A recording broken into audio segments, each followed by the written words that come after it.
다음은 존경하는 최혁진 의원님 질의해 주시기 바랍니다. 네, 후보자님, 방금 전에 청년 자살 문제도 언급을 하셔서 지금 대한민국 국민의 자살 문제와 관련돼서 말씀을 드리겠습니다. 네.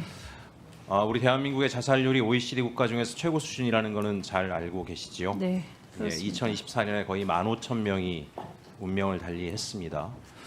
국민이 절망을 하고 그 절망의 끝이 자살이라고 생각을 합니다.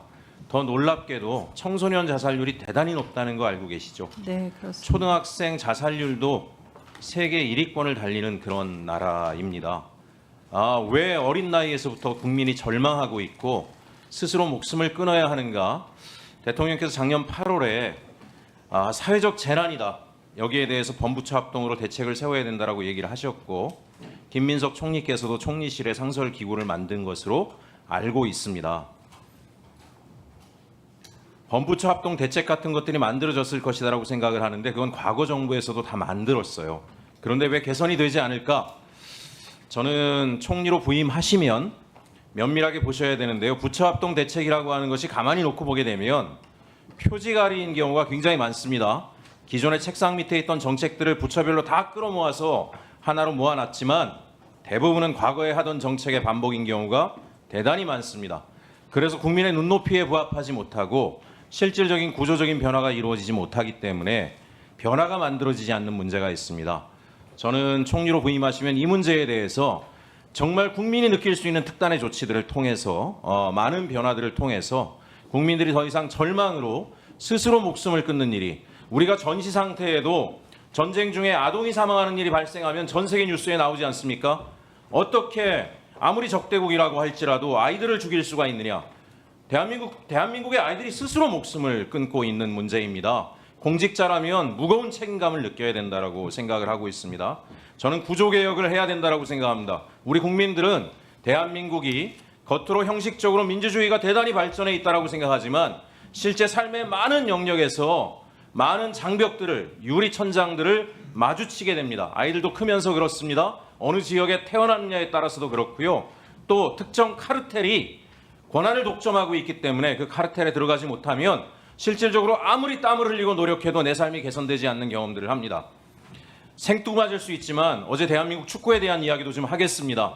우리가 이 인청하느라고 축구 안 본 게 우리 수명을 몇 년 늘렸을지도 모르겠습니다. 우리 국민들이. 제 언론에 보니까 매년 나왔던 얘기입니다. 축구협회 카르텔.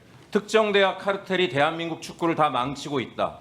특정 기업 카르텔이 다 망치고 있다. 이 얘기가 뭐겠습니까? 축구 선수로 자신의 꿈을 키워보고 싶은 청년들이 얼마나 대한민국에 많겠습니까? 청소년들도. 하지만 특정 대학에 들어가지 못하면 내가 아무리 노력을 해도 국가대표가 되지 못하고 국가대표가 설사 된다라고 할지라도 벤치를 지켜야 된다라고 하는 것이 고착화돼 있고 이런 얘기 나온 지가 수십 년이 됐습니다. 이런 카르텔이 대한민국 곳곳에 있습니다. 그걸 아이들도 느낍니다. 내가 어느 부모한테 태어났기 때문에 내가 아무리 노력해도 내 삶이 변화가 없을 것이다라는 것을 느끼고 있습니다. 대한민국에 아까 은둔형 청년 얘기를 하셨죠. 나중에 지표를 보시면 재밌습니다. 이게 웃을 일도 아니지만 소득 1분위와 5분위가 가장 높습니다. 근데 경우가 다릅니다. 최고소득층의 청소년들은 물려받을 재산이 있기 때문에 내가 정말 원하는 일이 아니면 굳이 나가서 일하지 않겠다라고 이야기합니다. 그러나 소득 최하위 계층은 거의 20% 가까운 친구들이 은둔형 외톨이가 됩니다. 이유는 뭐겠습니까? 내 부모의 삶을 봐도 그렇고 나도 나가서 열심히 일해본들 변화될 게 아무것도 없다라고 하는 것을 이야기합니다. 이 상황이 지금 대한민국이 해결해야 될 굉장히 강한 중요한 문제이고 이것이 국민의 자살률을 높이고 있다고 생각합니다. 총리님, 총리 후보님, 지역의 소상공인들 만나보십시오. 어떤지 아십니까? 부부가 같이 일을 하다가 소득이 줄어드니까 한 사람이 뭘 합니까? 처음엔 직원이 있다가 직원을 자릅니다. 그 다음에 부부가 일을 합니다. 그러다 부부 중에 한 사람이 밤에 나가서 대리운전을 합니다. 그렇게 투잡을 뛰어도 아이들을 키울 만한 충분한 벌이를 하지 못합니다. 그러다 보면 뭘 선택을 합니까? 가족 동반 자살을 선택하는 겁니다.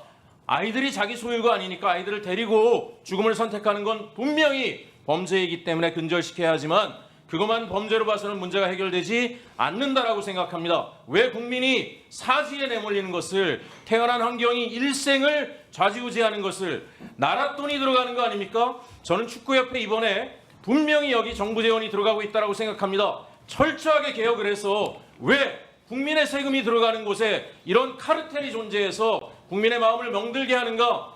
분명한 구조개혁이 필요한 시점이라고 생각합니다. 얼마 전에 국민체육기금 관련된 내용들을 제가 들여다봤습니다. 1조 7천억이 배분되는데 그중에 5천억을 제외한 1조 2천억이 평가도 없이 매년 반복적으로 특정 기관에 100억, 200억씩 나가고 있었습니다. 국민의 세금이 나가고 국가의 기금이 나가는데 어떤 공공적 가치를 창출하는가에 대해서 엄밀한 평가가 없다라면 그 기관은 똑같은 방식으로 돈을 뿌리고 거기에서 카르텔에 들어가지 못한 사람들은 멍이 들고 있었을 것입니다. 그래서 저는 총리 후보님께 말씀드립니다. 범부처 합동대책이다라고 하는 기존에 있던 대책 끌어모으는 것으로는 대한민국 자살 문제를 해결하지 못할 것이다. 적어도 우리가 민간에서 벌어지는 일까지는 국가가 자유시장 경제에서 다 뭐라고 할 수는 없지만 국민의 돈이 들어가고 있는, 국민의 세금이 투입되고 있는 각종 카르텔에 대해서는 수술을 해야 된다라고 생각을 합니다. 그래서 이 자리에 있는 많은 의원님들도 같이 뜻을 모아주실 것이라고 믿고 있고요. 국민 세금 갖다가 자신들이 임의로, 자의적으로, 불법적으로, 파행적으로 사용하는 것에 대해서 엄밀하게 단절하고 모든 국민이 정말 어떤 집안에 태어나건 열심히 성실하게 노력함으로 땀을 흘리는 것만으로도 이런 일에 의해서 배제되는 일은 적어도 한국 사회에서는 벌어지지 않는다라는 것에 본보기를 반드시 세워주실 것을 요청드립니다. 후보님 한 말씀 부탁드립니다. 네, 제가 우선 자살 관련된 부분 먼저 말씀드리겠습니다. 이번 정부 들어서 대통령께서 사실 목숨을 살리는 정부라는 것을 굉장히 강조하고 계시고 어느 환경에서든 사람의 목숨을 어떻게 우리가 구할 것인가에 제일 집중하자 말씀하고 계십니다. 저는 이 부분을 굉장히 중요하게 생각하고요. 지금까지 1000명 프로젝트라는 걸 진행하면서 지금 올해 4월 데이터를 보니까 지금 자살 숫자가 줄고 있습니다. 다만 의원님 지적하신 것처럼 청소년과 청년들에서는 이 부분이 아직 감소 수치들이 보이지 않아서요. 저는 전반적으로 우리가 정말 집중해서 봐야 한다 생각합니다. 이 축구협회 관련된 부분은 뭐 제가 굳이 말씀드리지 않아도 온 국민이 굉장히 분노하며 말씀하시고 계시기 때문에 잘 해결될 거라 생각합니다. 이번에 탈탈 풀어내 주시기 바랍니다.